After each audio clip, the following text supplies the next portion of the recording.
Hello, my dear children. Very good morning. You're most welcome in class 12th Accountancy. We are on the topic of redemption of debenture. First, we have to know the exact meaning of debenture, and many times it has been explained in previous videos, but I would like to tell you again. Debenture is a written acknowledgement of debt taken by the company.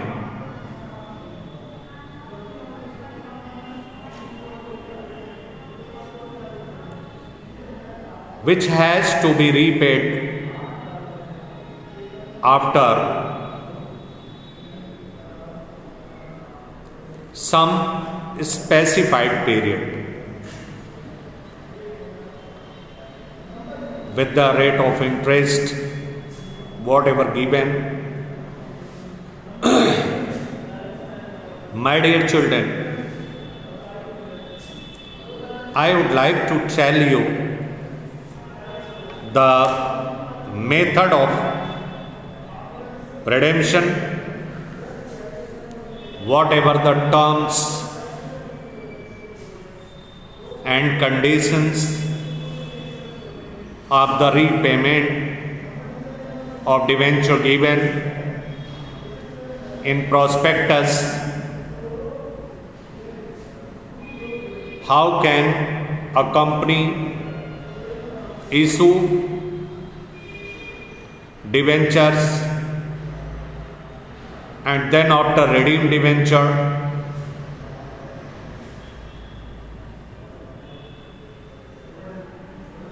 That is being explained.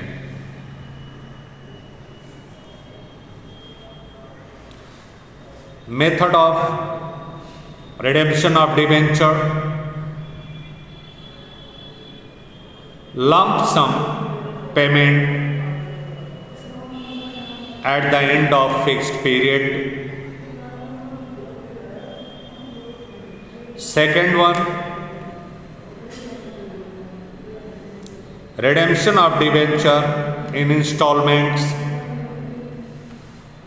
by draw of lots, which has been deleted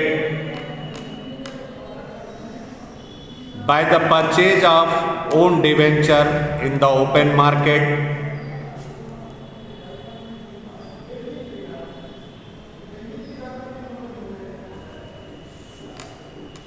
By conversion into shares. So dear children, we can see just the debenture lump sum payment at the end of fixed period. Under this method, the company redeems all of its debenture in one lump sum at the expiry of a specified period. Expiry of the period is called the maturity date of the debenture.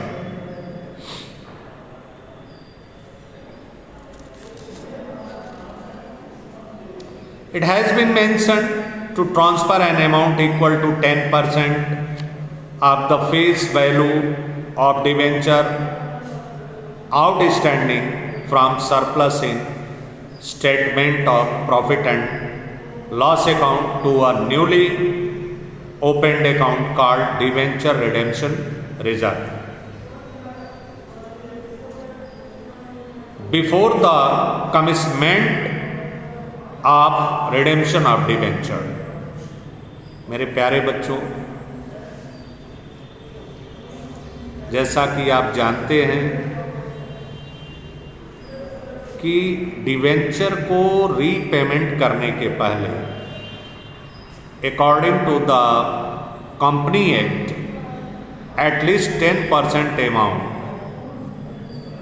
एक नया खाता खोला जाता है जिसे DRR कहते हैं, debenture redemption reserve. उसमें उस अमाउंट को अब कंपनी के statement of profit and loss account से 10% डिवेंचर का अमाउंट ट्रांसफर करना होता है।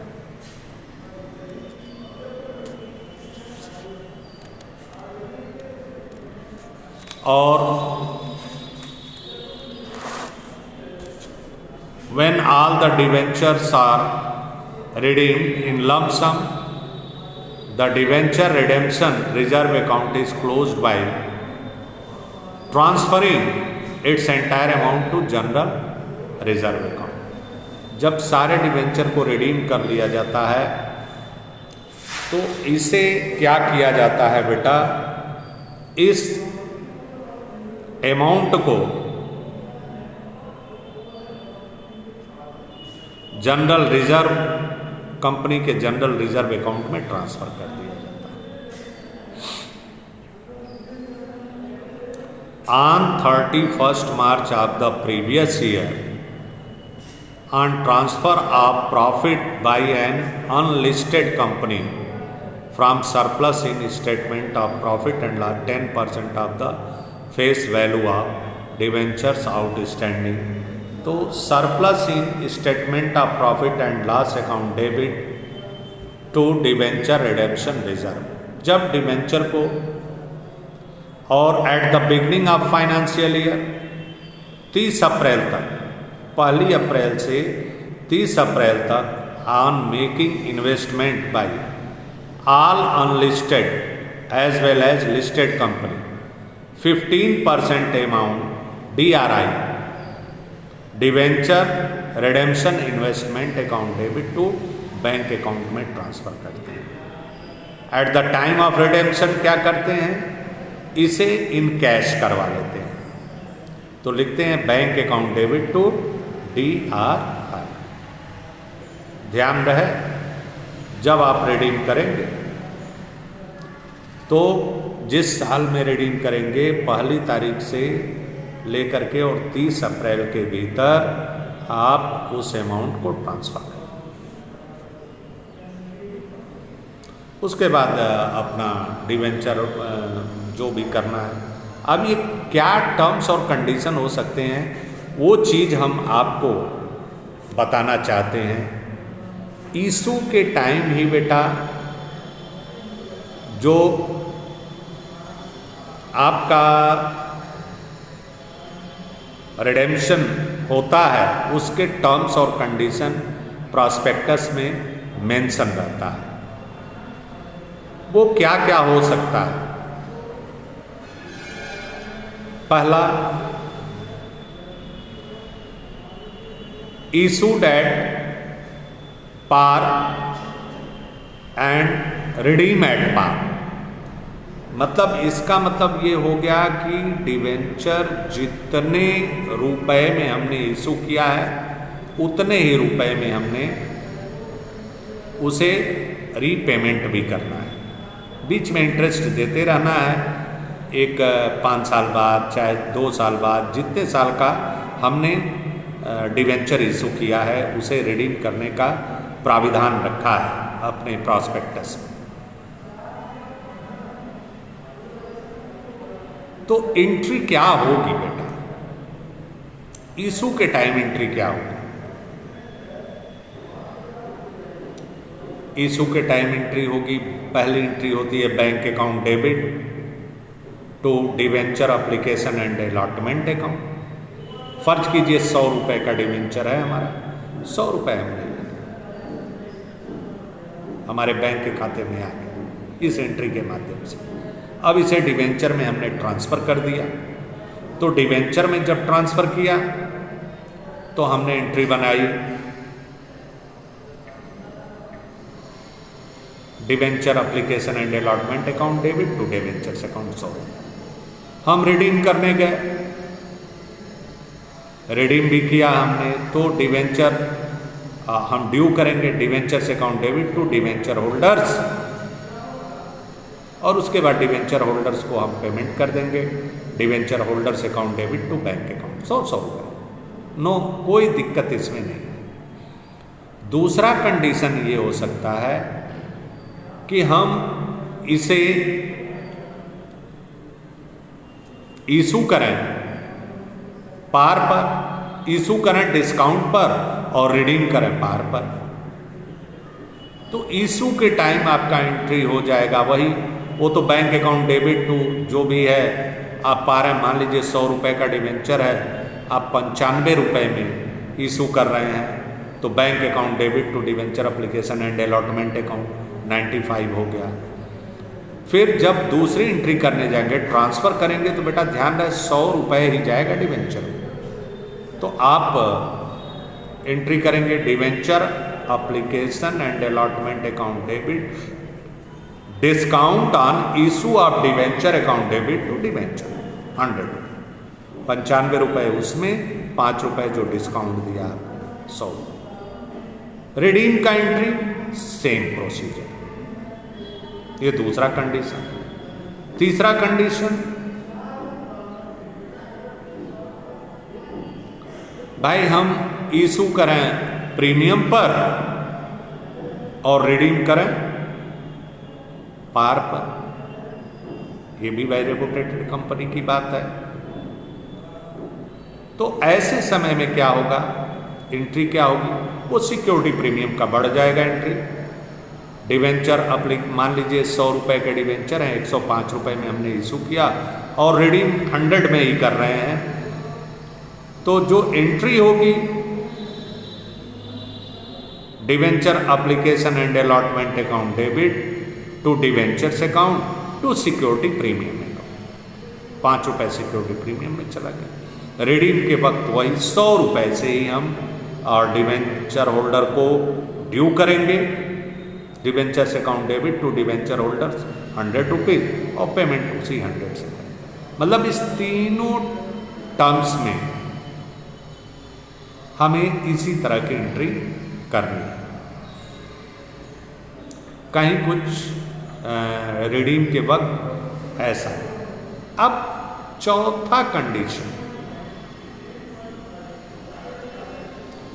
कि हम इशू करें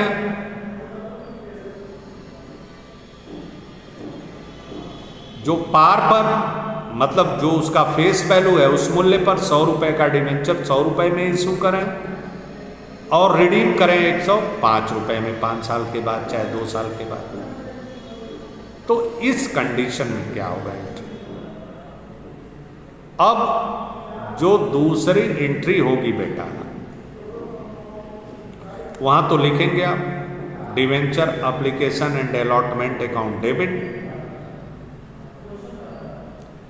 कितना है, आप बैंक पैसा पाए हैं 100 रुपये, 100 रुपये आपने लिख दिया, 5 रुपये 105 रुपये के हिसाब से आपको पेमेंट करना है। तो क्या करेंगे? वह जो होता है बेटा वो 5 रुपये नुकसान होता है, लॉस होता है, ये कैपिटल लॉस होता है।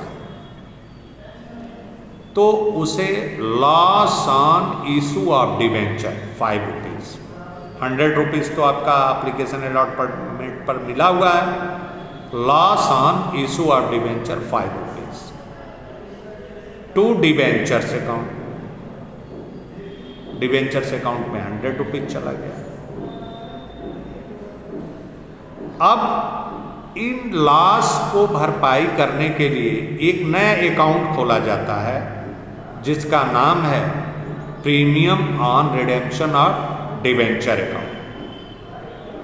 तो उसको क्रेडिट कर देंगे to premium on redemption of debenture account. ये इशू के टाइम का हो गया। अब आइए जब हम इसे रिडीम करेंगे, तो जब रिडीम करेंगे बेटा तो क्या करेंगे? अमाउंट आप ड्यू करेंगे, तो डिवेंचर अकाउंट डेबिट कितना, 100 रुपये। और उसके बाद ये जो premium on redemption of debenture account है, ये क्रेडिट हुआ है, इसको डेबिट कर दिया। Premium on redemption of debenture account debit 5 रुपये टू डिवेंचर होल्डर 105, और फिर पेमेंट कर दिया भैया, debenture holders account debit to bank.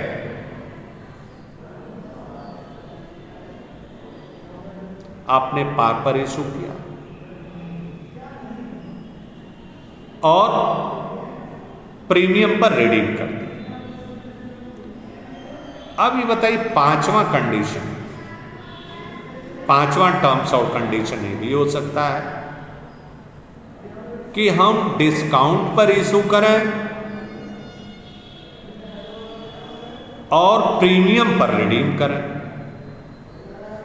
Discount पर डिवेंचर को इशू करें और प्रीमियम पर रिडीम करें।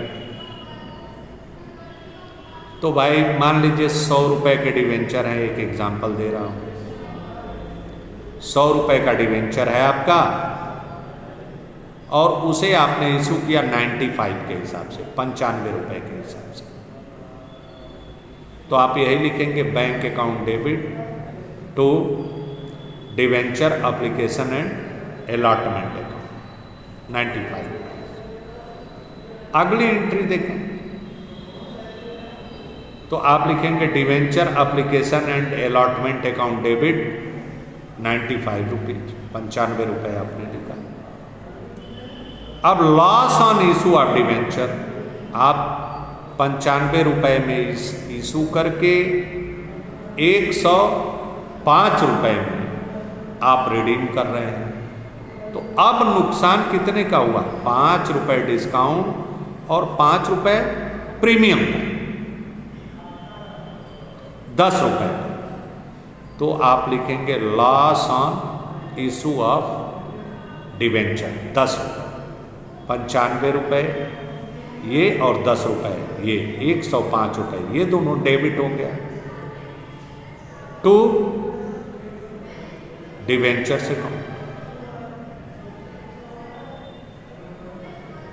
टू डिवेंचर से अकाउंट, डिवेंचर से अकाउंट में आपने 100 लिखा, और to premium on redemption of debenture account आपका कितना हो गया, 5।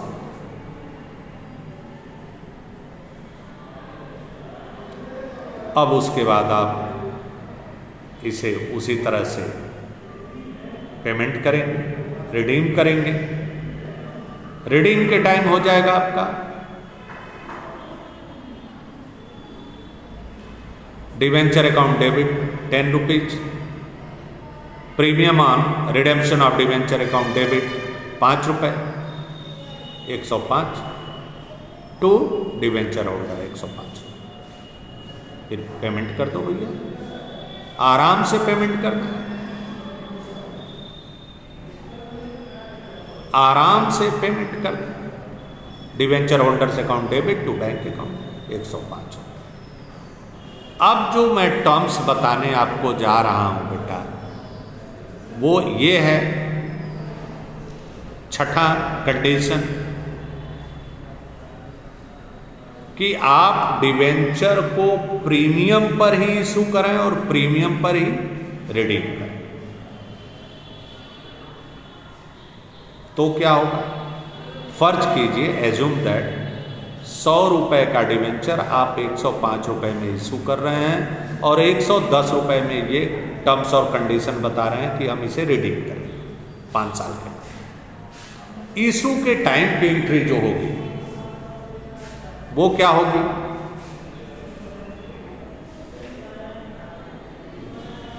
Bank account debit to debenture application and allotment, तो to debenture application and allotment account. Clear?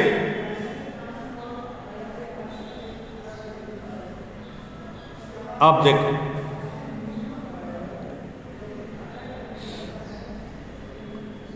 ₹105, अगली entry debenture application and allotment account debit 105 आपने लिख दिया।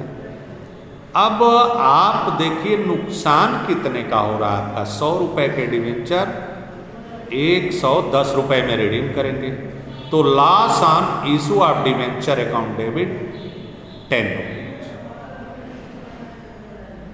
मतलब 105 वो और 10 115। अब हम to debentures account. Debentures account में तो आपका फेस वैल्यू ही जाता है, आपने 100 रुपए डिबेंचर्स अकाउंट में डाल दिया। टू सिक्योरिटी प्रीमियम जो इशू किया है 5 रुपए सिक्योरिटी पर प्रीमियम पर, तो to security premium account 5 rupees. Clear.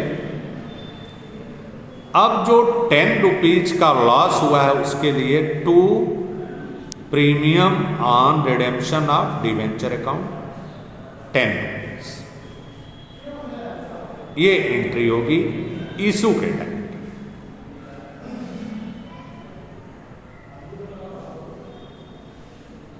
On the time of the payment amount due करेंगे आप। रिडेम्पशन जो है ये भी आपका डेबिट होगा, premium on redemption of reserve account. तो debentures account debit 100 rupees, premium on redemption of debenture account debit 10 rupees to debenture holders 110। Payment कर दीजिए। Debentures holders account debit to bank account 110 rupees. तो ये 6 condition बन सकते हैं बेटा, इनको बड़े ध्यान से सुनिएगा इस वीडियो को, और आप इसके माध्यम से क्वेश्चन का सलूशन बनाइए। जो प्रैक्टिकल क्वेश्चन दिए गए हैं उन प्रैक्टिकल क्वेश्चंस को मैं बताऊंगा।